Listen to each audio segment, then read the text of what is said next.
Thank you for joining us for the launch of our Science and Judaism series. We're very, very excited. So thank you for joining us. And we just feel that Judaism is so vast and so beautiful and so complex. And science is so vast and beautiful and complex. And how amazing would it be if they were in dialogue with each other? And so we're fortunate to be a part of this program with Sinai and Synapses, scientists and synagogues, and to experiment with moving this forward in a serious way to bring in new voices and new ideas and new synergies. And so I'm thrilled that that my colleague and friend, Rabbi Jeffrey Middleman, the head of Sinai and Synapses, is here so he can share a few minutes about the vision of the program since today is our kickoff. So Rabbi Middleman, please. Thank you, Rabbi Yanklowitz. It's nice to see you all and meet you all. I've heard such wonderful things about Beit Midrash and thrilled to be here. And I know Professor Anbar because he was part of Scientists and Synagogues in the first iteration, which launched in 2016. So as Rabbi Yanklowitz mentioned, Scientists and Synagogues is a project of our organization, Sinai and Synapses, which bridges the worlds of religion and science. One thing that we really emphasize is that the biggest questions that we face in this world are not religious and they're not scientific, they're human questions. And we need wisdom from as many sources as we can on all of these big questions that we're grappling with, ranging from are we alone in the universe, to questions of climate change, to ethics of genetic engineering, to political psychology. There are so many different kinds of conversations and topics where we need wisdom from both religion and science. And so this project that Beit Midrash is part of, Scientists and Synagogues, is actually a national initiative. There are 12 communities in this round from all across North America, ranging from Phoenix and one in El Paso to one in New York, to one in New Jersey, Virginia, suburban Chicago, all over North America. And in fact, now 34 synagogues have been part of this project. You can see all of the work that we're doing at sinaiandsynapses.org. I'll send the link here to be able to find out about the work that all of these incredible communities are doing. You'll be able to see the work that we're doing. I actually got an email earlier today of somebody saying, I want to be here from Beit Midrash, but I can't make it. Is it going to be recorded? And I said, absolutely. So the work that you all are doing and exploring these kinds of questions and elevating the public discourse is so crucial. So thank you to AJ, to Rabbi Yanklowitz, to Professor Anbar, to everybody at Beit Midrash for helping think about these questions around science and Judaism and being part of this incredible national initiative. Thank you so much. And I'm thrilled to share we already have about 5 or 6 of these sessions set up. Some are 60 minutes, some are 90 minutes. And also some interviews coming up that are shorter of length as well. Put down on your calendar our next one, January 21, of Evgenia Shkolnik, who was already mentioned, Professor Evgenia Shkolnik, who will be talking as well. And then Professor Michelle Lani Shiota on February 9th, and many others to come. Our plan today is to have a slideshow presentation for about an hour, 60 minutes, and then we'll open up the floor for about 25 minutes of questions. Feel free to chat on the side, your thoughts and questions as always in the meantime. And then we'll be able to unmute folks for the Q&A after. So Professor Ariel Anbar is a scientist and educator exploring Earth's past and future as an inhabited world and the prospects for life beyond. He directed ASU's astrobiology program from 2008 to 2016. He also directs ASU's Center for Education Through Exploration, which is reinventing digital learning around curiosity, exploration, and discovery. A graduate of Harvard and Caltech, Professor Anbar has been recognized for both his research and education excellence in awards from multiple national and international organizations. He's now a President's Professor and ASU's Scholar of Earth and Science Exploration and School of Molecular Sciences. Professor Anbar, thank you for kicking off our series and for being with us here today. Thanks very much. It's an honor and a thrill to be asked to do this. It's great to do this again with Rabbi Middleman, and it's just an honor to be here. And it's nice to see so many familiar faces. At the outset, I thought we'd be a little interactive because most of this is going to be until we get to the Q&A later is going to be a presentation. But I thought we'd get a little interactive. We have a poll that we prepared that I think I can actually distribute. Let's see if we can make this work. I want to know, before we even get started, what's your reaction to this question? Are we alone in the universe? Yes, no, or not sure?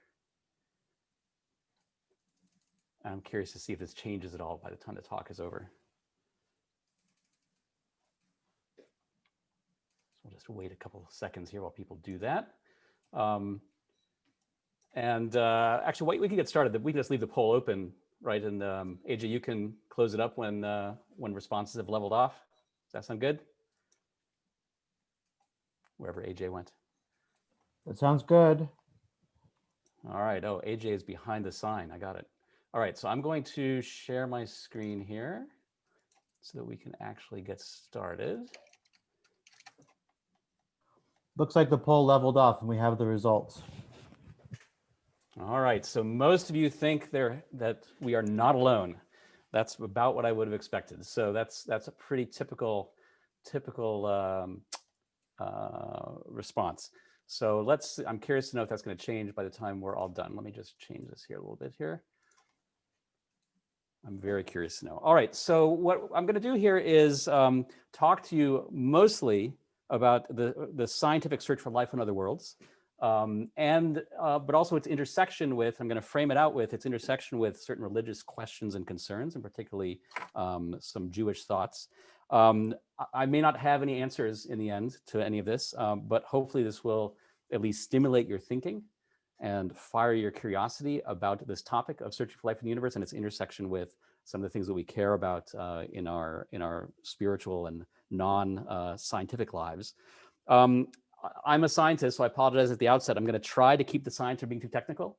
I will throw an equation at you at one point, but trust me, I'll be as gentle as I can with it. So I'll try to not be too technical there. And not being a rabbi, I'll try to keep the religious thoughts and connections from being too ridiculous or incompetent. I hope that the rabbis on the call will forgive me if I go astray or get something wrong. So we've done a little poll, and why don't we move forward here? Now, when we talk about the intersection of this are we alone question with religion and talk about reason and religion, there's a tendency to right away to think about the tensions between religion and science around the questions of biblical literalism, right? Scientific evidence versus literal interpretation of the Bible. And I just want to say at the outset here, that's not our concern here today. Here's how personally I deal with this kind of tension, which does come up, and I will allude to it a little bit later, but we're really not going to deal with it centrally here. Maimonides dealt with this, almost 1,000 years ago in Guide of the Perplexed, which is really written for people, it's really interesting to read through that. It's written for people kind of like us, right? People who are in the rational world, but also have a religious life and are trying to understand how to reconcile the two. And he has this very nice passage where he's discussing the creation story in Genesis. And he writes that he, referring to God, described those profound truths which his divine wisdom found it necessary to communicate to us in allegorical, figurative, and metaphorical language. Right, as I understand the Rambam's take on the tension between science and religion when it comes to biblical literalism, is that whenever they are in tension, whenever there is conflict, one needs to look at the literal Bible and reinterpret it as allegory, as figurative language, as metaphor. And so I kind of figure if that's good enough for the Rambam, it's good enough for us. And that takes care of a great many of the sort of controversies that people like to talk about between science and religion. I don't think that they're fundamentally nearly in tension as much as the conventional wisdom would have us believe. So the religious sort of implications and connections of the search for life in the universe that I want to talk about really more have to do with motivations and with meaning. Right, so before we talk about the science, we really probably want to talk a little bit about why do we search for life in the universe at all? What's our motivation? What's our interest in this? We're going to focus on the science before this talk is out, but science is a human endeavor. We do scientific investigations for very human reasons. Science drives us all as scholars to try to agree on the what of the universe, but the why questions are very human questions that are bound up in our human emotions, our needs, our desires, as much as our reason. And so not surprisingly, when you think about it, right, the search for life in the universe, this question of are we alone, is really a question that's rooted in our human psychology. Right? Before we had science in its modern form, we still ask this question, are we alone, in various ways, in various contexts? And we sought to answer it from all sorts of traditions. And we asked it because we aren't dispassionate about the answer, right? There's an answer that we kind of tend to want, at least most of us, because we are social creatures, right? We ask, are we alone in the universe, because we want the answer to be no. And I think that's very important for us as scientists to realize. And we see this in all faith traditions, right? So I've just pulled some quotes here, right? The Dalai Lama, right, says, without love, we could not survive. Human beings are social creatures, and a concern for each other is the very basis of our life together, right? So are we alone? Well, no, we can't be alone. If we were alone, we couldn't even define what we are as human. Karl Popper, not a religious person at all, but a philosopher of science who was very humanistic and is thinking about what science is, wrote, we're social creatures to the inmost center of our being. The notion that one can begin anything at all from scratch, free from the past, or unindebted to others could not conceivably be more wrong. Right? So in all sorts of traditions, right, everything that we do, our sense of meaning, our sense of purpose, they all come at least in part, and very often in very large parts, and often centrally, from our understanding that none of us is alone. Something has just gone a little bit wrong here. In our Jewish tradition, in our Jewish tradition, of course, leaving aside philosophy and just going into practice, which reflects philosophy to some extent, we have the whole concept of the minyan, right? There are certain things that one cannot do in Jewish religious life unless one is part of a community, that one cannot do alone. And Maimonides, the Rambam, again, quoting from him, a person must join himself with the community and should not pray by himself so long as he is able to pray with the community. We cannot fulfill all the mitzvot alone. When we move to a new place, one of our first obligations is to find a Jewish community. Right? So Judaism is very bound up, has very much deep in its core this notion of that being alone is problematic. We don't want to be alone. We don't want to be alone as individuals, and I think that translates to our thinking about our place as a species in the larger universe. And we see this also in our most ancient texts about creation. Let's go to Bereshit. So go to chapter 2. Vayomer Adonai Elohim lo tov hiyot ha'adam levado. The Lord said, it is not good for man to be alone. I will make a fitting helper for him. Right, so this is deep. This is everywhere. It's deep in the Jewish tradition. It's, I suspect, universal in all cultures and traditions, this notion that being alone is a problem. This notion that we do not want to be alone. We want to be part of community in some way, some form, some fashion. So it's really very natural for human beings. It's deeply instinctual for us to wonder if humans are alone in the vastness of space and to seek answers by looking out into the void. And scientists are not immune to this desire. The Rabbi Carl Sagan, a secular rabbi of sorts, born a Jew, has this wonderful quote, the universe is a pretty big place. If it's just us, it seems like an awful waste of space. Well, this is a very value-laden statement, right? This is a statement that walks up to, but doesn't quite say, I don't want us to be alone. I want there to be community out there somehow. I want us to be part of something more. Doesn't say it explicitly, but you can sort of read the latent meaning into a statement like that. And so we want to believe. Most of you are old enough to remember I think all of you are old enough to remember the X-Files, right? So I want to believe. We want to believe. We want to believe in all sorts of things. And when it comes to looking for life in the universe, we want to believe that there's life out there other than us. And we see it all over our popular culture, right? Popular culture is full of aliens of all sorts, mostly friendly, some not. But irrespective of that, if you look at most of science fiction, it's rare. It's there, but it's rare to find science fiction that does not involve alien life somehow, that doesn't grapple in one way or another, and that isn't driven in one way or another by this deep yearning to ask this question, are we alone? And to lean towards the answers which say, no, we're probably not. So that's all well and good. But we have to be careful. If we're going to engage in the search for life in the universe as a science, then we have to be very careful not to let our desires cloud our view, right? We don't want to be alone. There's a great desire to discover life in the universe. I see this in many of my scientific colleagues who are drawn to this field of science. You can see that they feel emotionally that it would be amazing to discover that there's life elsewhere. And when you kind of push them and say, well, what if we don't discover it? That there's kind of a disappointment there. So we need to be cautious, right? We need to be cautious because we don't want the scientific search for life in the universe to become a sort of a search for the Holy Grail, a sort of a treasure hunt, right? Where there's a right answer, the answer that we want, and a wrong answer, the answer that we don't want. Because we know from human psychology and we know from the history of science that once we start letting our emotions get so deeply immersed in the things that we're researching, that we tend to go wrong.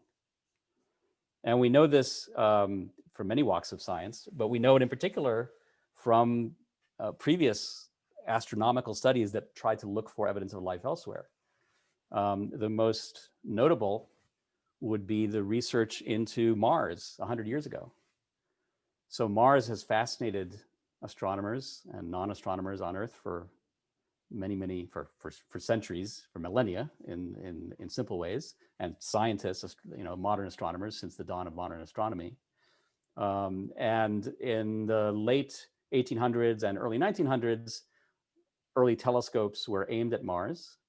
Percival Lowell in particular, a very famous astronomer of his day, who did a lot of work here in Arizona, aimed his telescope at Mars, and he, like many others, saw what you see here in the middle of the screen, or interpreted what they saw as what you see in the middle of the screen here. These vast networks of what were interpreted as canals on Mars, these straight lines and intersections and junctions that could only be explained. The only rational hypothesis that could be come up with was that this was evidence of some advanced civilization on Mars. And you see here in New York Times, August 30, 1907, Mars inhabited, says Professor Lowell, declares the planet to be an abode of intelligent, constructive life. So I don't know if this was fake news, but it definitely was incorrect news.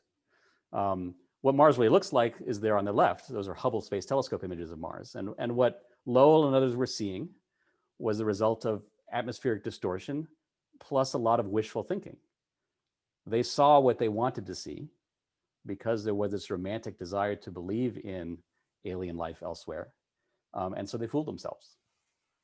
And it's not the only example of science of people fooling themselves of seeing what they want to see, but it's perhaps one of the most spectacular and certainly directly relevant to the question of searching for life elsewhere in the universe. So for many decades, this notion that Mars must be inhabited and inhabited by an intelligence rivaling our own and perhaps a civilization exceeding our own was a very common one in the culture, because this is what scientists were saying for a while. So Richard Feynman, who said many pithy things about science. Feynman was a physicist, a Nobel laureate physicist at Caltech. He had this nice line: the first principle is that you must not fool yourself, and you are the easiest person to fool. So as scientists, when we look for life in the universe, we want to not just turn this into a quest for life. It's not a search for a holy grail. We want to frame it as a scientific investigation, because that helps us create a discipline around the whole examination that shield us a little bit from our desires. So we have a scientific field that is organized around the search for life in the universe. We call it astrobiology, the science of astrobiology, a combination of astronomy and biology. I should add, I'm neither an astronomer nor a biologist. I'm a geologist. The word geology doesn't appear anywhere here in the phrase the word astrobiology, but as it turns out, probably about half of the people who study this field are geologists, because if you want to understand the prospects for there being inhabited world elsewhere, you need to understand how this inhabited world works, and that's the province of the geosciences. So astrobiology brings together astronomers and biologists, as well as geoscientists and others, around this central thesis, or this central statement. Astrobiology is the study of the origin, evolution, distribution, and future of life in the universe, whatever it may be. So there's certainly a bias towards thinking that we are not alone, that there are other life in the universe. That's a hypothesis that we're exploring. I'll get to that a little bit more in a minute. But it's quite possible that it turns out that there isn't life elsewhere in the universe, or that there is and it's extremely rare. when you frame the search for life in the universe this way, that it's the study of the origin, evolution, distribution, and future of life in the universe, implicitly whatever it may be, then it doesn't really matter whether the universe is teeming with a galactic federation that we're on the verge of joining, or is a sterile, empty universe except for us. Either way is equally fascinating as a subject of scientific inquiry. Either way, we want to understand why it is the way it is, once we understand what it is. We're still in the exploring what it is stage, but that's the first step towards then asking the deeper question about why is the distribution of life in the universe what it is, whatever it is. So that's the science of astrobiology. That's taking this "are we alone" question, which tends to turn into a quest, into a true science where whatever you find is equally interesting, valid, and important. And when you frame the science of astrobiology this way, it's really a continuation of a deepening of a very old trend in modern science. It really goes back to the dawn of modern science. So as many of you know, the conception of the universe used to have the Earth at the center, the so-called Ptolemaic model of the universe, named after Ptolemy, an exceptional genius astronomer of the 2nd century. He developed a very elaborate model to explain the motions of the stars and the planets in the sky. That was a model that had Earth at the center. It's called the geocentric view of the universe. The Earth is at the center of everything. Everything revolves around Earth in the Ptolemaic vision of the universe, the geocentric universe. And it was around the time of the birth of science in its modern form, of experimental observational testing form of science, that Copernicus in the 16th century developed the heliocentric view of the universe. And this was an alternative model that similarly tried to explain the motions of all the stars and planets, everything you see in the sky, but in terms of a sun-centered universe, right? The sun at the center, the planets revolving around the sun. And then in this model, to explain what we see in the sky, the Earth ends up being the 3rd planet from the sun. And to a modern sense, it's kind of, well, yeah, this is much simpler, right? To have the sun at the center and things revolving around it. But that certainly wasn't the case to the thinkers of Copernicus's time and before, and even for some time after. The Earth-centered view is in many ways much simpler. In order to accommodate it, though, you had to create all sorts of complexities. And you can see it a little bit here in this geocentric view. You see the planets making these little, what are called epicycles, these little circles in their orbits. Because to really explain in detail the things that you see in the sky in terms of a geocentric view, you need a pretty complicated model. It looks simple to put Earth in the middle, but it becomes complicated to explain everything else. The sun-centered vision, the sun-centered model is in many ways simpler. But at a big sense, it's actually kind of more complex because you've got to wrap your brain around the idea of the Earth not being at the center of things. You know, you look outside, it sure looks like the Earth doesn't move and everything moves around us. So that seems simpler to many people at the time. So Copernicus's view did not win out right away. And in fact, in its earliest forms, Copernicus's model wasn't actually as good as Ptolemy's model in predicting the motions of things in the sky, because Ptolemy's model had a lot of complexity and nuance in order to cope with all the details, whereas Copernicus's model was still new. So this was a radical innovation and not one that was accepted right away, but it was a view that came out from experimental observation and held up much better to future experimental observation by folks like Galileo, which got Galileo in trouble with the church, as most of you are probably aware. One of the defining battles in around the time of the birth of the modern scientific era. And in many ways, this battle, this tension between science and religion is often framed in terms of this debate between Galileo, who aimed his telescope and saw evidence in support of the Copernican worldview, and the church of the 17th century, which said no, which still stuck to a heliocentric view of things. And this is often framed as a debate of biblical literalism versus scientific observation. It's often framed in terms that I said at the outset, you know, we weren't going to talk about too much because the Rambam kind of said, well, look, when science and religion are in conflict, you need to interpret you need to interpret the Bible a little bit allegorically. But this really, although this is often framed as a debate between scientific fact and biblical literalism, I don't think it really is that. I think this really was a debate about meaning. This is really a debate about what is humanity's place in the cosmos. Because in the geocentric view, the view that has the Earth at the center puts humanity at the center. And when you demote Earth to the third rock from the sun, you demote humanity as well. You move us out from the center of things. And what emerged from that view that said, and what partly led to that view is a philosophical stance that early scientists took, which is held up very powerfully in physics and chemistry, which is that the things that we experience on Earth, the things that we observe are typical, right? That we aren't privileged observers. The things that we see are not different from the things that other people might see elsewhere. We are not exceptional or unique, we are typical. And moving the Earth from the center to the third rock from the sun, right, is sort of emblematic of that. And I think this tension between science and religion really has much more to do with that, with how we see humanity's place in creation, in the universe, if you don't believe in a creator, than any of the literalism. I think that's true of evolution also, where we have arguments between creationists and evolutionists about, well, the Bible says this and Darwin says that. I don't think it's really about that, right? I think it's really about humanity, of our desire not to have humanity demoted from the center of things. And so it's kind of funny, really, when you think about it, right? On the one hand, we have this deep-seated desire to not be alone, to be part of community.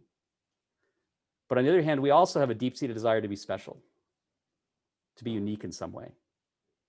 You know, it's like we're kids and we want to have siblings, we want to be part of a family, but we want to be the special kid, right? And so I think this is part of the tension that religion and science have dealt with. Science usually pulling us towards being typical, being not exceptional.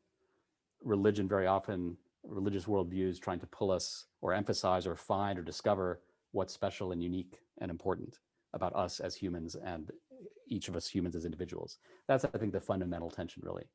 And it's not a tension that is irrevocable. It's a tension, I think, that can be overcome in many ways when you understand it for what it is.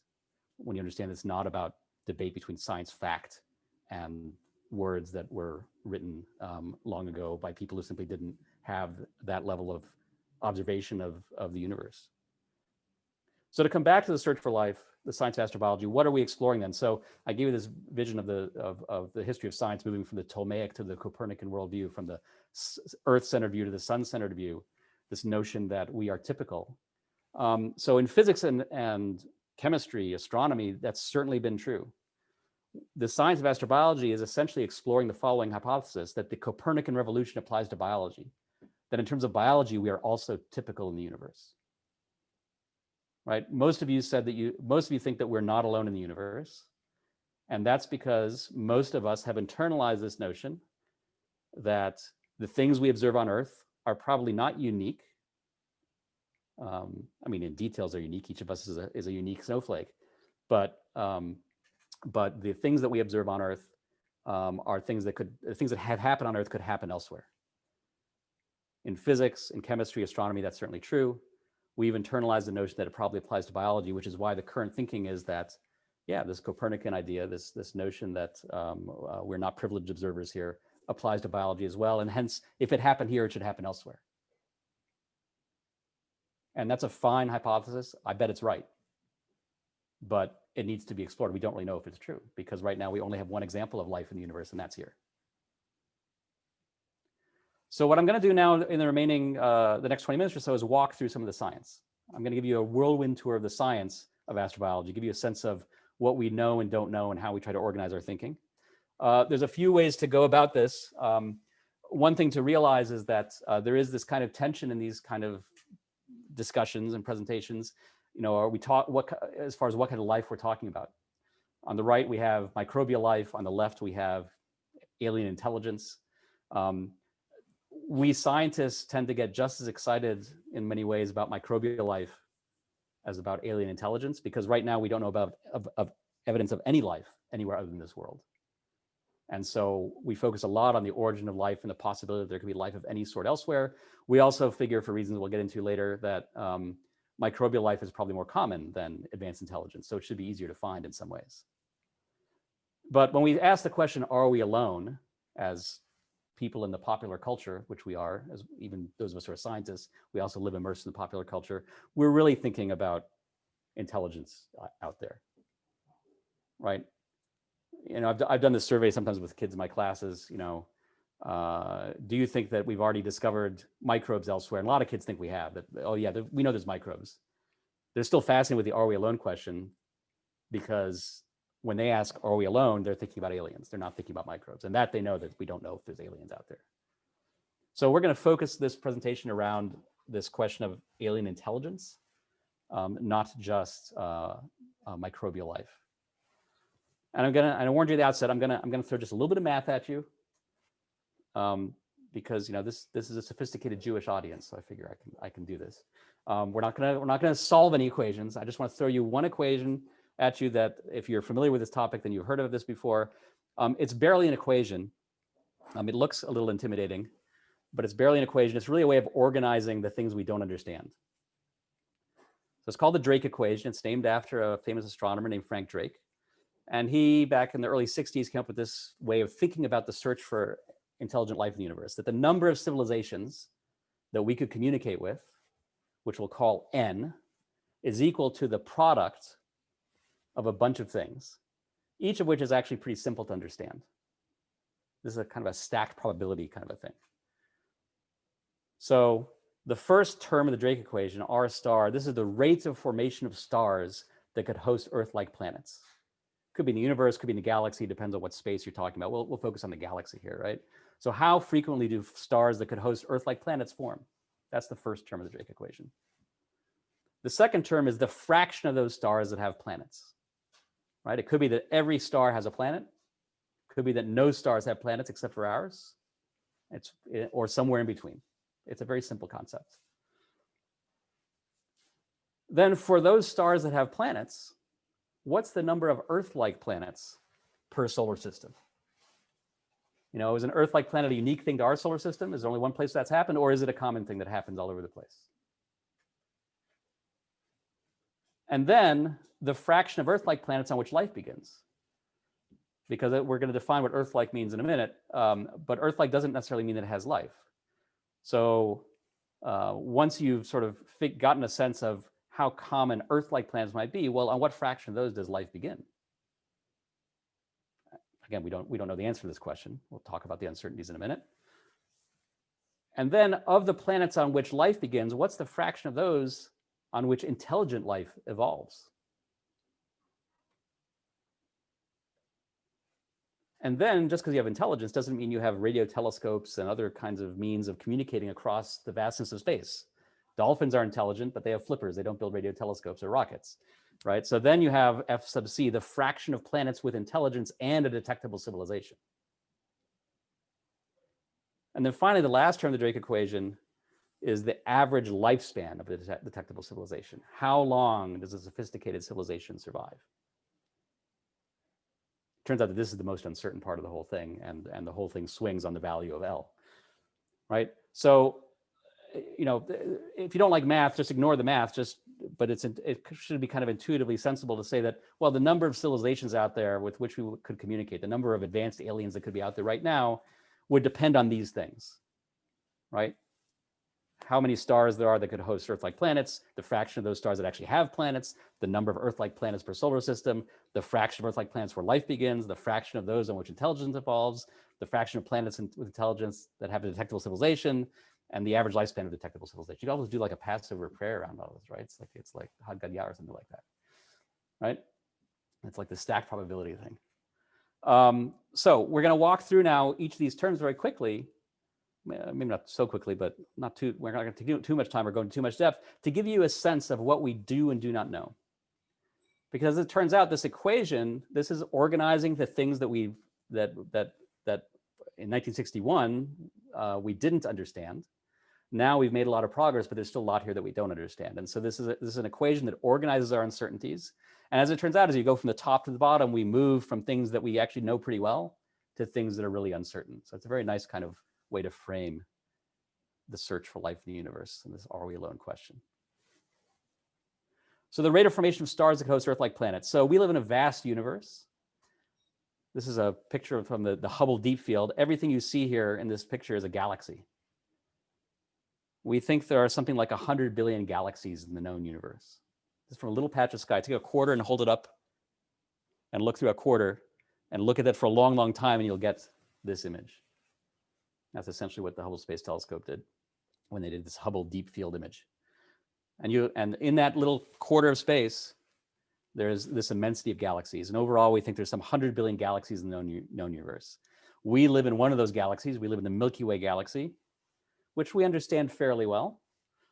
It's not a particularly exceptional galaxy from anything we can tell. It's a pretty typical galaxy of its type. It's about 100,000 light years across, which means it takes light 100,000 years to get from one side to the other. And it contains around 100 billion stars. So when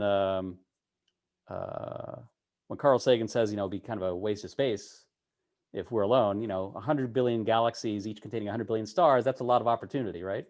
So it is kind of mind-boggling to think that we are alone, if indeed we are alone. But in terms of this R-star term, we understand stars in the universe. We understand how stars form. We understand this all fairly well. And so we think that we have a pretty good handle on this R-star term. We think that roughly 5 to 10 stars per year that could host Earth-like planets are formed in our galaxy. So this is one that we can check. We got this one. It's the one that we had for a while. So let's talk about the fraction of those stars that have planets. So this brings us to an area of research that in the past 20 years has exploded. It went from science fiction to science reality very strongly because of this particular telescope. This is the Kepler Space Telescope. This is a mission that was launched in the last decade, specifically with the goal of detecting planets orbiting other stars using what's called the transit method, which you see in the upper right here. You're seeing brightness over time as a planet goes across the disk of its star. And so what the Kepler mission did is to look at thousands upon thousands of stars, looking for little dips in brightness. And from those data plus statistical models, the goal was to figure out what's the fraction of stars that have planets. Not by theory, but by let's go look for planets. Let's go look for evidence that there are planets out there. And so the Kepler telescope has finished up its mission. It on its own has discovered thousands of planets. Our current count for planets in general, and I have to update this every time I give this talk because this number changes, goes up steadily over time. We've now discovered over 5,600 planets, 4,300 of them of which are confirmed discoveries, meaning there have been follow-up observations that confirm that the discovery really is real, and more than one observation to confirm it. And as a consequence of this, we're now pretty convinced that most stars have planets. The fraction of stars that could harbor Earth-like worlds around them that have planets, it's about one. It's about all of them. Planets are really common. We didn't know this when I was a grad student 30 years ago, 25 years ago. Many of them are very weird planets like this one here. Many of them are gas giants that are really close to their stars, right? In our solar system, the gas giants are really far away. But some of these are gas giants that are as close as or even closer than Mercury is to their sun. Planets of a sort we didn't actually predict could exist, but they're out there. And it turns out that those kind of planets are easy to find for a bunch of reasons. So we found a lot of them. So the fraction of stars that have planets is close to 1. So we can check that one off. 20 years ago, we didn't know. Now that's known. The next frontier, which is pretty active, but is reaching some kind of resolution now, is the number of Earth-like planets per solar system. Because what we're looking for are not gas giants. If we're talking about searching for life in the universe, we're looking for planets like us. So this is a picture of us. This is a family portrait. You were in this photograph taken by the Cassini orbiter around Saturn that turned its camera back to look at Earth. That little blue dot is you, is all of us. That's Earth. So what we're looking for are Earth-like planets. So what's the abundance of Earth-like planets per solar system? If solar systems are common, how often do solar systems have an Earth-like planet? Well, what do you mean by Earth-like? We could go on and on about that. But broadly, the way astronomers, astrobiologists think about it is an Earth-like planet is a planet that is a rocky world like ours, not a gas giant, that's at the right distance from its star to have liquid water at the surface, that could have oceans at the surface like we do. That makes it Earth-like. Now, we could argue about whether that's too constrictive or not constrictive enough, but that's kind of the working definition. That's going to be different in different solar systems because for a hotter star, that means the planets have to be further out. For a cooler star, that means the planets have to be closer in. So we have this concept called the habitable zone. So what we're looking for are rocky planets in the habitable zones around their stars. And it turns out that's not rare. And that's what's emerged in the last few years from the Kepler mission, a paper that was published or made open, submitted for publication and made open just a couple months ago, gives the first accounting of the number of Earth-like planets per solar system coming out of the Kepler mission, as well as integrating some other data. And it looks like it's around a half. There's some errors around it, but it looks like every other solar system out there, every other stellar system out there has got an Earth-like planet, or a planet that could be Earth-like. Let's put it that way. We don't know if it has water, but we know it's a planet that is at the right distance from its star, that if there is water on that planet, it could have liquid oceans. And it's a planet that's big enough that has enough gravity to hold its water, and not so big that it becomes a gas giant. About half of solar systems have planets like that. Doesn't mean they have life, doesn't even mean they have water, just means they could have water and arguably could be habitable if all you care about is water. So this is one that we can give a check to now also. And that's just in the last few years. So this is like exciting frontier science. So now we get to the ones that are more contentious, less clear, because they depend on making observations that we can only make on Earth. So the fraction of Earth-like planets on which life begins, how easy is it for life to get started? I have colleagues who think that, and I think they may be right, that the emergence of life may be an inevitable planetary process. If you got the right conditions, it's just going to happen. It just takes some time and it'll happen. But we don't know that that's true. Maybe it's a freak thing. Maybe it's a 1 in 100 billion times 1 in 100 billion thing that only happened here. We don't know. What we can do is look at the history of life on Earth and try to infer some things. So this is a picture of a rock from I'm a geologist, so I'm going to show you some pictures of rocks here a little bit. So this is a picture of a rock that's about 3.5 billion years old. Geologists use the abbreviation GA for billions of years. So when you see GA on the right, that means billions of years ago.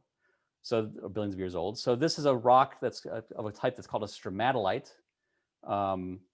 From approximately 3.5 billion years ago, from a place in Western Australia that is cheekily called North Pole. It's called North Pole because it's really, really hot. So Australians have a good sense of humor and they call it North Pole. So this is about 3.5 billion years old. The Earth, we are pretty convinced from lots of lines of evidence, is about 4.6 billion years old. So this particular rock is 3.5 billion years. You can find evidence of life on Earth from as early as about 3.8 billion years. It's debated, but there are signs of life that I think are actually pretty interesting and convincing, starting around 3.8 billion years ago. So it seems that life maybe gets going pretty quickly on Earth. So that's one thing we can do, is we can look to ancient Earth to try to get evidence for how quickly life got going here.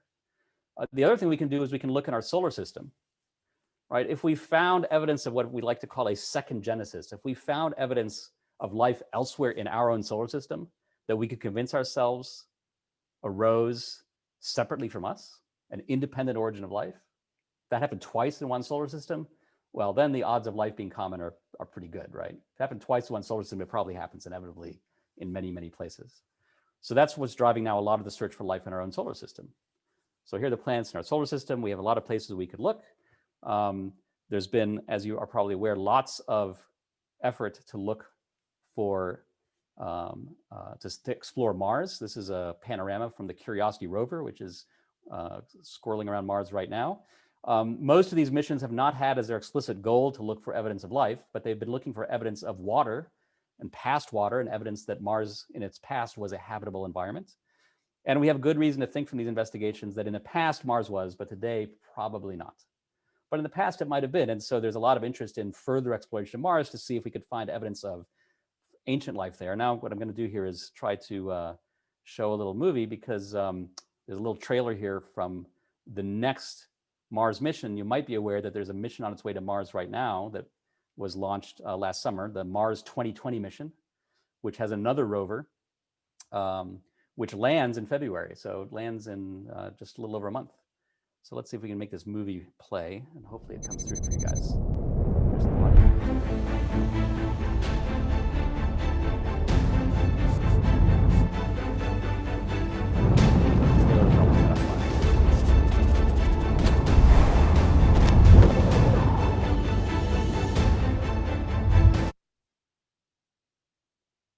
Uh-oh.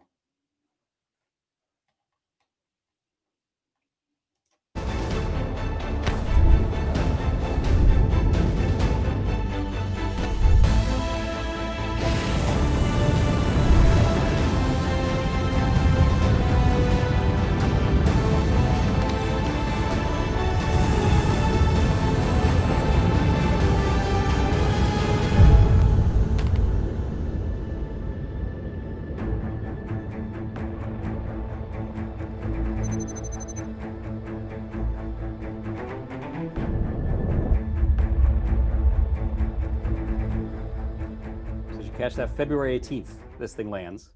Now, this is a very cool mission. This is NASA's first mission since the late 1970s that has looking for life as like an explicit goal. Many of the instruments here are designed not to look for current life, but to look for evidence of fossil life.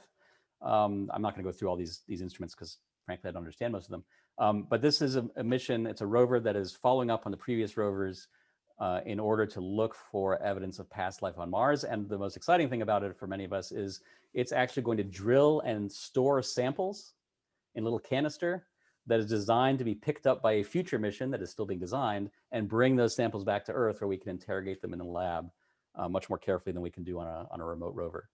And so what's driving this is this search for evidence of life on Mars with the undercurrent, right? The implication that, well, if we could convince ourselves that there was life on Mars in the past that originated independently of life on Earth, then the odds of life in the universe go way up. Then this FL term is probably like close to 1. It's like probably any planet that can host life probably can originate life. So that's one area of investigation in our solar system around this theme.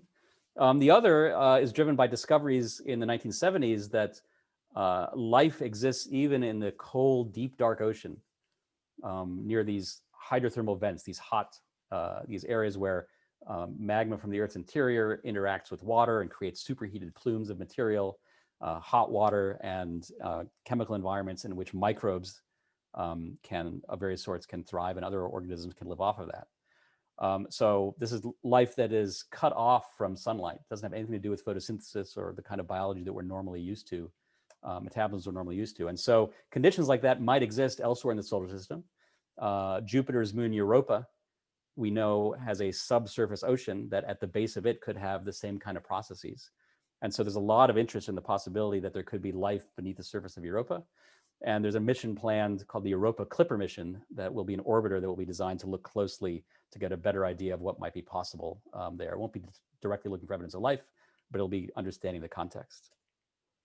And then finally, there's this little moon of Saturn called Enceladus, this teeny, teeny, tiny moon that the Cassini mission discovered has jets spewing out of it.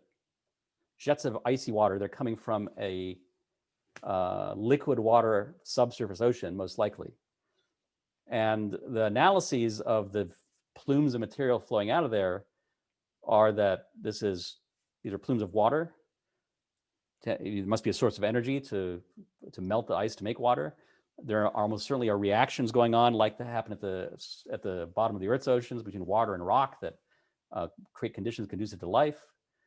There's what's called reduced nitrogen in these plumes, which is necessary for life. And organic molecules have been detected in them, which are building blocks for life. So there's a lot of excitement about some future mission to go and fly through those plumes and try to get a sense of whether or not there is life on Enceladus. So this F sub L term question mark, we don't really know. But I've tried to give you a sense of how we go about it. We look at Earth's past, we explore the solar system to try to get a sense of whether life on and some of those planets we're talking about elsewhere, right? Enceladus and Europa are not Earth-like, but if you have life on a planet that's as weird as Europa, an object as weird as Europa relative to Earth, then Earth-like planets almost certainly have life, right? So then we come to the last two terms. So here, or not the last two, but the next two terms, Fi and Fc, intelligence and detectable civilization. So one way to go about that is the search for extraterrestrial intelligence. If we found intelligent life elsewhere, then we'd start to have a pretty good handle on this, right? Radio telescopes looking for radio signals from other worlds is one way we go about trying to figure out what these numbers might be, what these probabilities might be. The other thing, again, is to look at Earth's history, to look at the rocks. And so, the layers of rocks are the layers of history. They're the pages of time. And so we can look back in time and ask ourselves about the history of life on Earth. So here's a fossil of one of the first animals on Earth, the so-called Dickinsonia from the Ediacara Formation. These don't appear until about 500 million years ago. So on Earth, anyway, it took a long time from when life began to when we had the first multicellular animal-like organisms. And then, real animals that walked the Earth, dinosaurs and stuff like that. So they came after that, obviously. And, the demise of dinosaurs was not that long ago. Dinosaurs lasted for a couple 100 million years, and they ended around 65 million years ago, which is almost yesterday, geologically speaking. And then the first hominids, depends how you want to count. Lucy's a couple million years ago. Homo sapiens is much younger, but a couple million years is, again, it's yesterday, geologically speaking. So the rise of the stirrings of intelligence that would lead to us is a very recent phenomenon on Earth, after life had existed on Earth for a long, long time. And so, and technological civilization, of course, is after that, is at the very tail end of this. So it looks like, if we look at Earth's history, that it looks like life gets going pretty quickly. It looks like to originate life is not that hard, if you're going to infer from Earth's history, and that life persists tenaciously, but that tool-using intelligence like us that could build radio telescopes and communicate across the cosmos emerges very late, if it emerges at all. That it takes billions of years before that happens. That's what one would infer from Earth. So one might infer from Earth that while the origin of life is easy, the fraction of planets on which intelligence evolves is small, that's a rare thing. But on the other hand, once that happens, you get to communicating civilizations pretty quickly, right? Because the gap between the origin of life and the rise of the first hominids, that was very long. But from the first hominids to us is actually pretty fast, a couple million years. So maybe once you have intelligent life, you get communicating civilizations pretty fast, maybe. But again, we only have the one example of us here on Earth. So, so unfortunately, until we find evidence of life elsewhere or develop a real theory that we believe that can predict these things, which we're nowhere near, we are stuck with conjecture. And the final term is the lifespan of a civilization. Right? What's the average lifespan of a sophisticated civilization that can communicate across the cosmos? So this gets into questions of our future, which is frankly another reason I think that many of us are motivated to search for life elsewhere, because looking for life elsewhere gives us some hint of what might be our future. If we live in a galaxy filled with advanced civilizations, and we're typical, then we should be able to become an advanced civilization that travels the stars or whatnot, right? But if it's an empty universe, an empty galaxy, then we have to ask some pretty deep questions about our future. And we are in this realm now where we're entering an epoch that geologists now are starting to call the Anthropocene, the age of humans. We are starting to have such an impact on the planet. Global warming is just the beginning, really, frankly, of our ability to impact the planet. That humanity is becoming essentially a geological force. Very few species in the history of life have been like that. So we're pretty unusual, if not unique. But the prior ones that could do that did not have self-reflected conscience and will. So in that sense, we certainly are unique. We can create the planet of our choosing, we'd like to think. So is our future going to be, the end? Are we not going to last very long? Will we be unable to manage our impact in ourselves, leading to our own demise? Or will we find some way to balance between our human needs and desires in the planetary system and reach some sort of sustainable harmony? Scientists actually, we debate whether or not there is such a thing as a good Anthropocene. Can the Anthropocene have a good end? Some feel that it can't, that humans are inevitably going to wreck the planet. So we don't know, right? And that's another reason that we search. So are we alone? Maybe life is common, but intelligent life is rare. Maybe it's just us. Maybe Copernicus doesn't apply to biology. Maybe we are exceptional and truly unique. as it turns out, even if we're not unique, even if Copernicus is right, even if what we see is typical, if it took billions of years to get intelligent life, and if that's a typical thing, if a planet that originates life has to hang around for billions of years before intelligence emerges, and if intelligent civilizations don't live very long, then even if our experience on Earth is typical, it may be that we're effectively alone. And the latest estimates are that under those strict conditions, there could be as few as about 30 to 35 civilizations in the galaxy right now that we hypothetically could communicate with.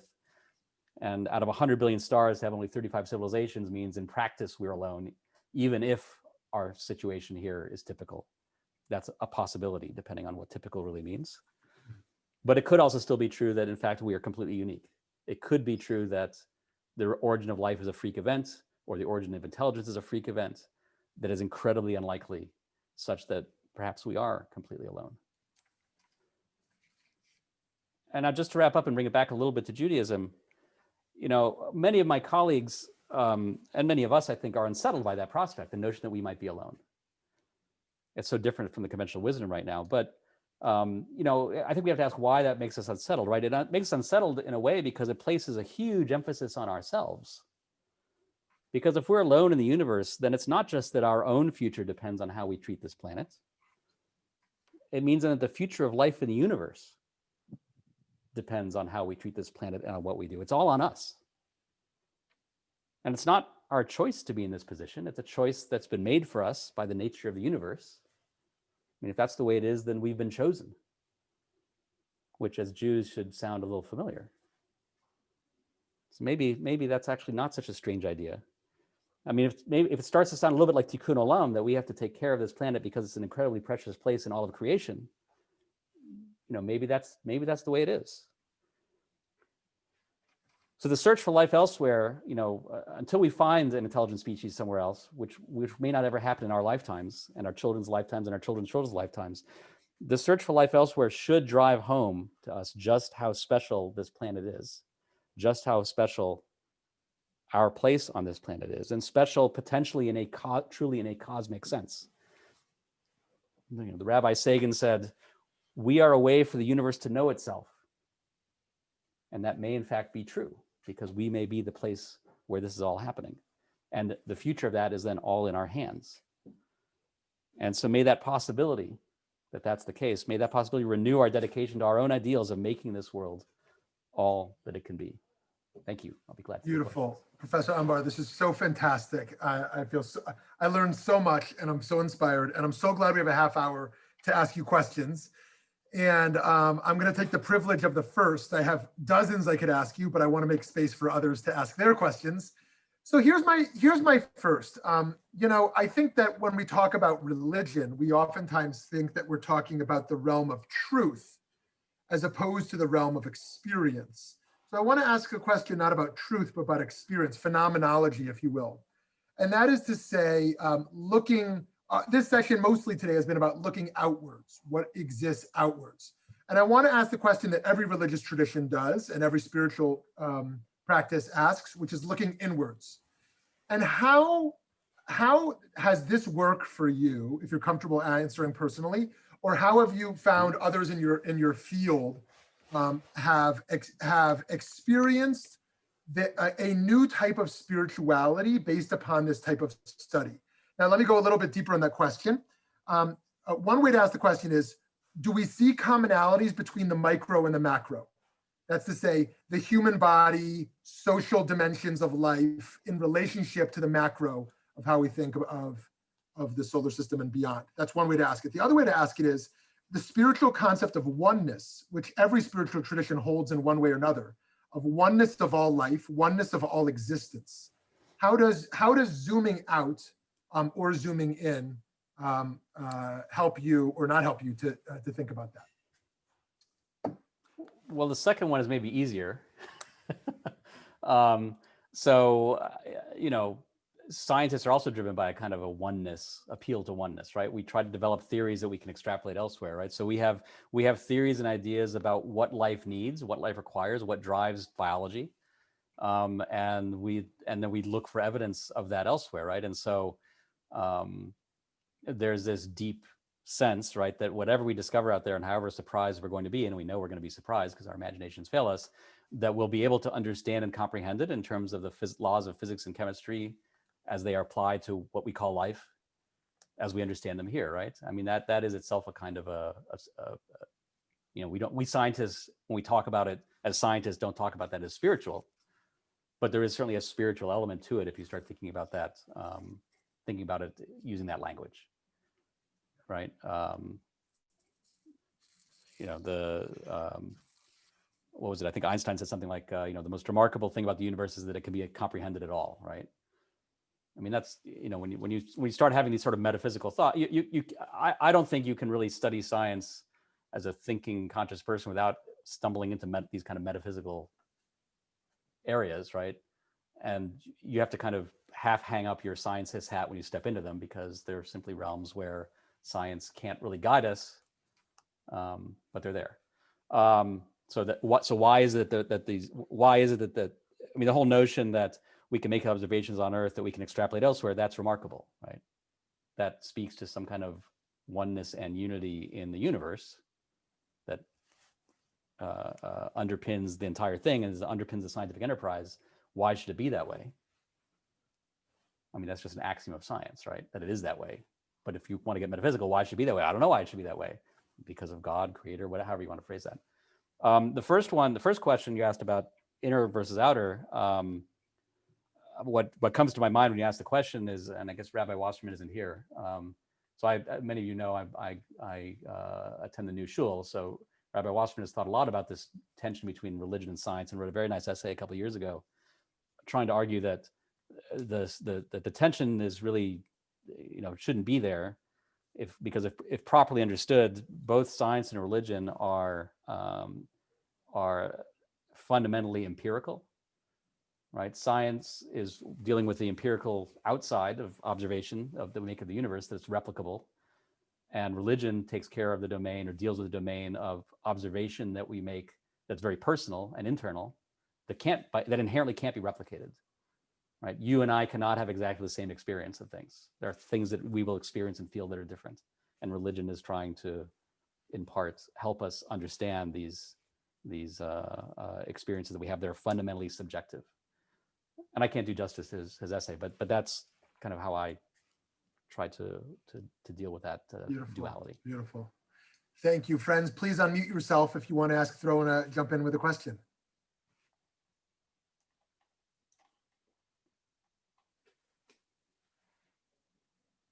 There's always a little pause before someone jumps in. That's okay. Okay, I'll jump in, Shmuley. Great.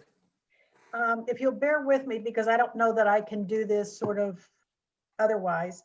In the Jerusalem Post this week, I don't know if you saw it, there was an article or a statement by Eshed, who is, one second. This is so hard because oh dear. I'm sorry, just one second. Is this the retired intelligence guy? Yes, the retired Israeli officer, current professor Chaim Eshed, about keeping all this secret because humanity isn't ready for it yet. But he seems to have the credentials and the life experience. And I sent it out to a couple of people, and it was interesting, the responses. A couple of people said, yes, they definitely believe that this is true. And other people said they'd like to send some people up there and get rid of them. So I would just like to know what your take is on his credentials and the article itself. You obviously are familiar with it.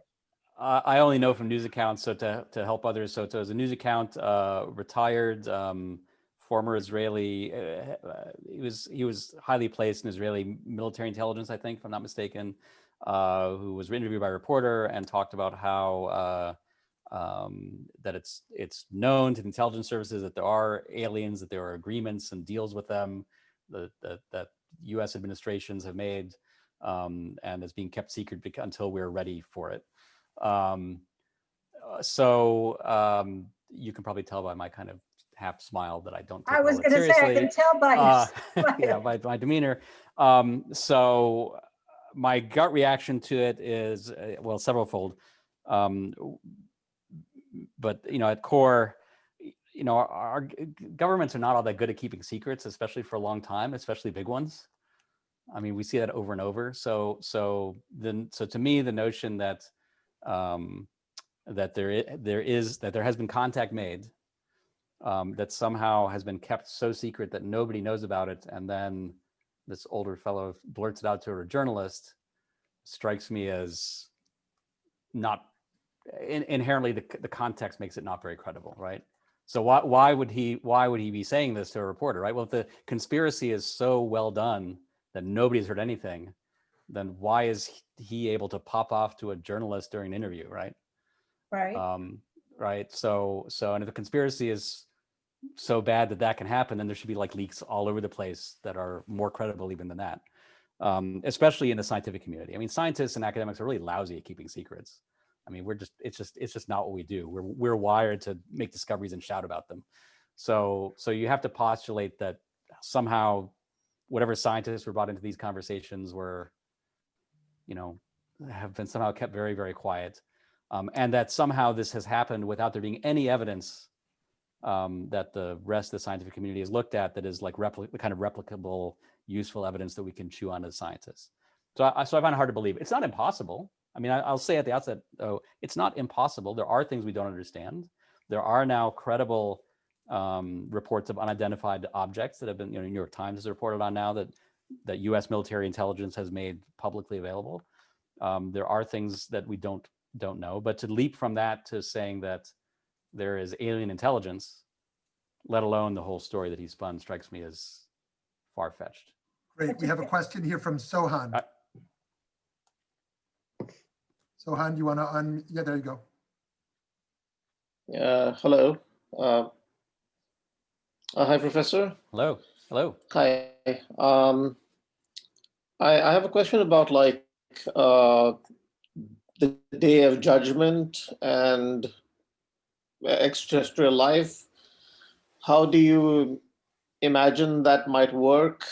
Or even actually, for that matter, like humans on other planets, like if we colonize, other planets, and given how Terra-centric Judaism appears to be, and specifically like attachment to specific locations, physical locations on Earth, like Jerusalem and everything. So I'm just wondering, like, how would that work with a civilization and multiple civilizations, even on the scale of like galaxies or something like that?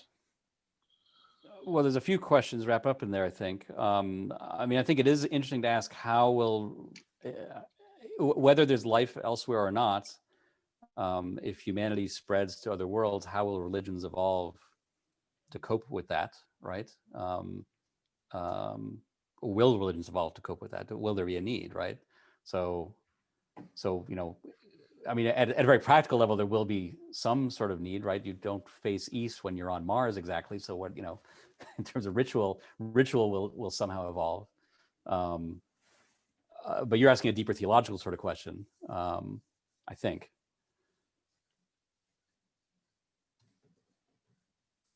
Okay, let's go to the next person here where we can circle back to such ideas. Michael, yeah, Michael.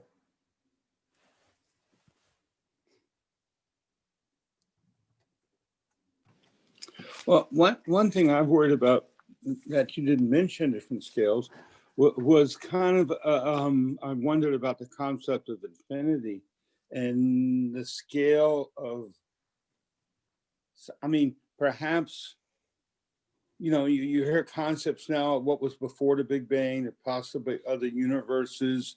You go infinitely large, infinitely small. So what we're really saying is, at the scale in which we exist, is there other life?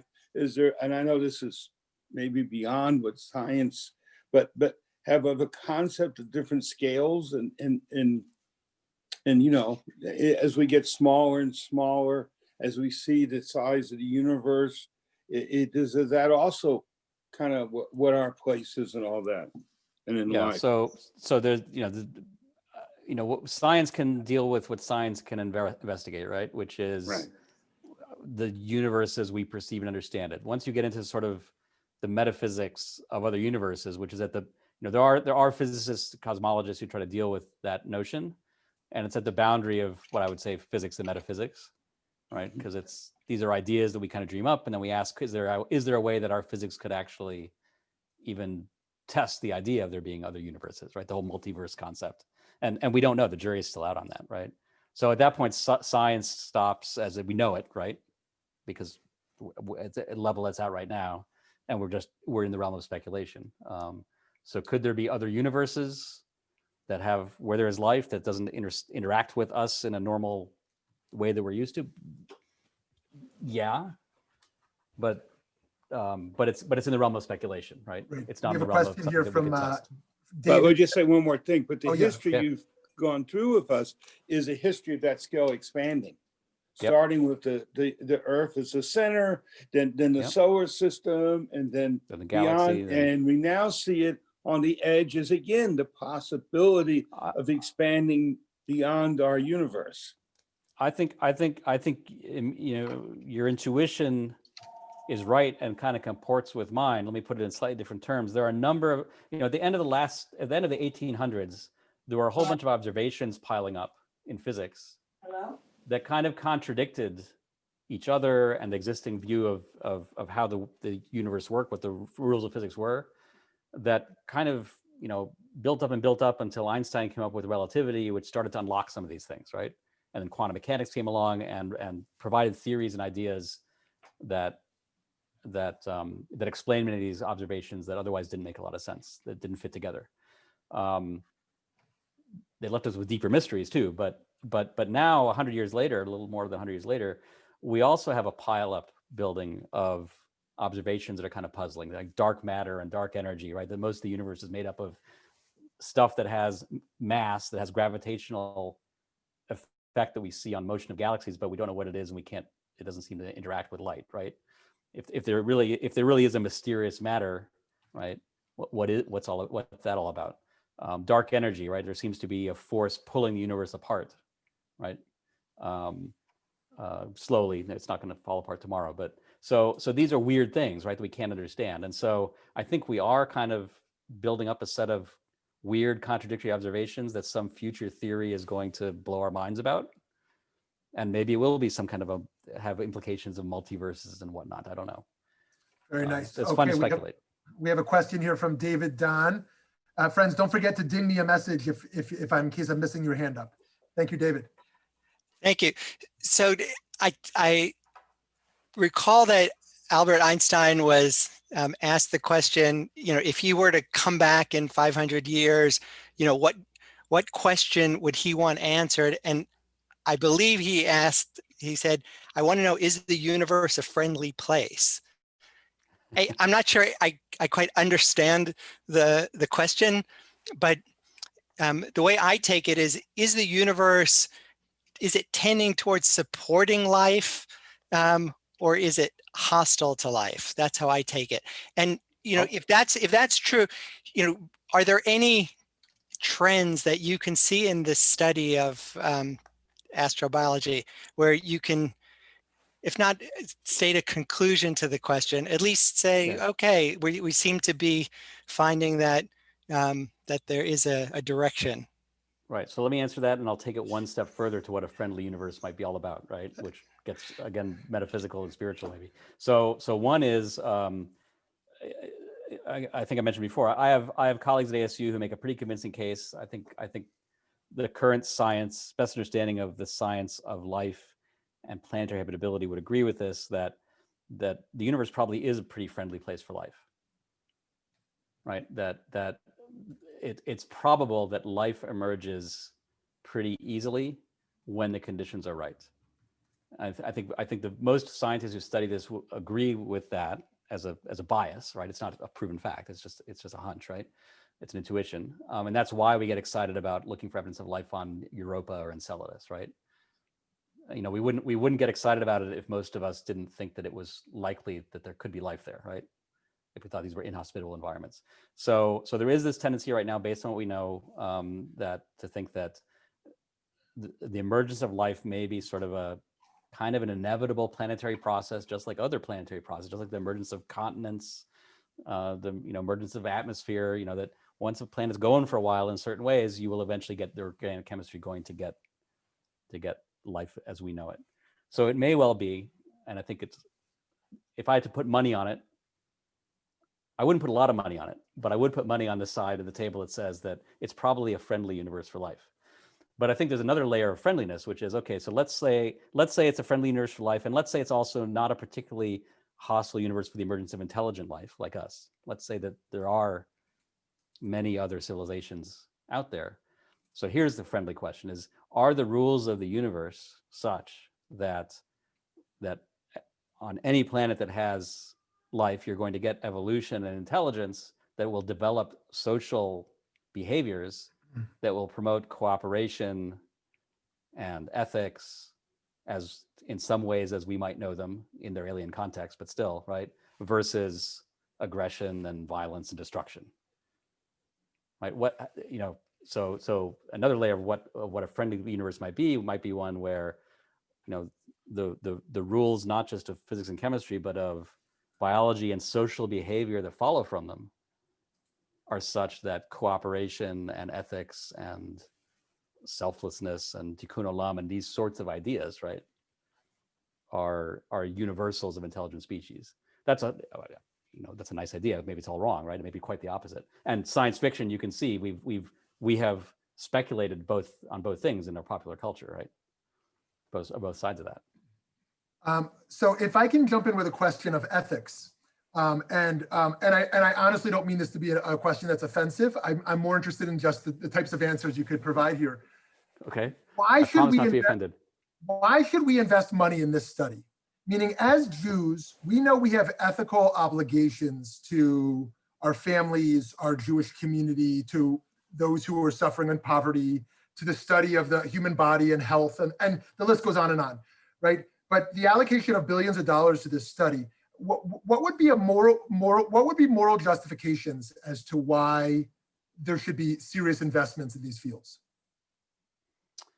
I mean, there's the sort of more spiritual side to that, and then there's the practical side, right? The practical side is that, as folks who are biologists involved in this articulate better than I can, right now, biology is the study of N of one. There's only one example of biology. And so the basic rules of biology, the laws of biology, I mean, it's a little funny even to talk about laws of biology, right? Because we only have one example of biological systems, right? They're all based on DNA and RNA and proteins working the same way, right? We don't actually have enough variety to actually understand what those basic laws are. If we found just one other form of life out there, even if it was just bacteria, that was an independent origin, almost certainly the details of how it works will be different, but the underlying principles will be similar. We'll have something that we learn from that we start then to turn biology into a real, a deeply, fundamentally, foundationally comparative and experimental science like physics and chemistry are.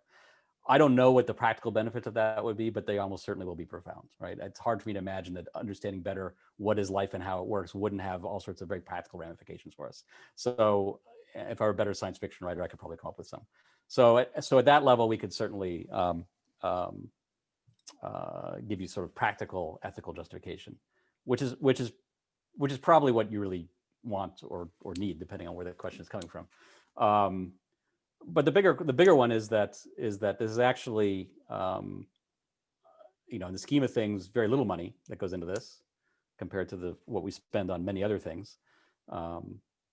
And it is money that is going towards us trying to understand our place in the universe, which, I think is, everybody here probably is spiritual to some extent, or you probably wouldn't be part of this community. It's obviously something we value, right? So I think many human, and I think you look at the popular culture and you see that there's a lot of interest in this. It's ubiquitous, right? Not every human, but a huge number of human beings are very interested in understanding what is our place in the universe. And I think then there is a follow-on practical angle to this that becomes the responsibility of religious communities and others to deal with, which is, how do you translate our understanding of the universe, right, and our place in it, into behaviors and actions that are profoundly important for human beings. Right. So I think, I would argue that probably the science that has done more than anything else, well, I mean, that's too strong. One of the most important impacts of the space program of sending men to the moon was turning back and looking at Earth from the moon. And that picture of, Earth as this pale blue, as this blue marble sitting in space, which became this iconic image, right, originally from the Apollo 8 astronauts of Earth sitting in space and in emptiness. That image and the thought that followed from it about the specialness of Earth and the fragility of Earth in its cosmic context, I think that has had a profound practical consequence for how we think about the environment and for our caring about the environment. And so I think there's a whole dimension there that by understanding our place in the universe, it's not just a philosophical thing. It comes back to us thinking about how we should behave with respect to the planet and in certain ways with respect to each other. So I think even the spiritual has a profound practical consequence, which as a rabbi, I assume you agree with, right? Yeah. Rabbi Middleman was going to jump in here. Yeah. Yeah, no, I think that's an important piece. There are a couple of people who have done a lot of work. Adam Frank, who is at Cornell, has done some incredible work on understanding our place in the universe as questions about environmental justice. But I think the other piece is that science doesn't tell us what we know. Science helps us understand what we don't know and what there are still questions of. Someone said, it's the difference of searching versus browsing in a bookstore, right? Like a search is a targeted search of, I know what I'm looking for and I found it. But browsing allows to create serendipitous connections and you didn't even know these were things that you needed to be able to look at. So if you are starting by saying, I am looking for this particular answer and how to be able to solve it, that's one direction. But I think we also need to be investing money in, here are the kinds of questions that we don't even know that we need to be able to ask questions about. And raising these, and that's sort of general scientific knowledge there, that it's the compendium that we have of knowledge, that increases knowledge, which then increases new questions, which then creates new knowledge, which creates new questions.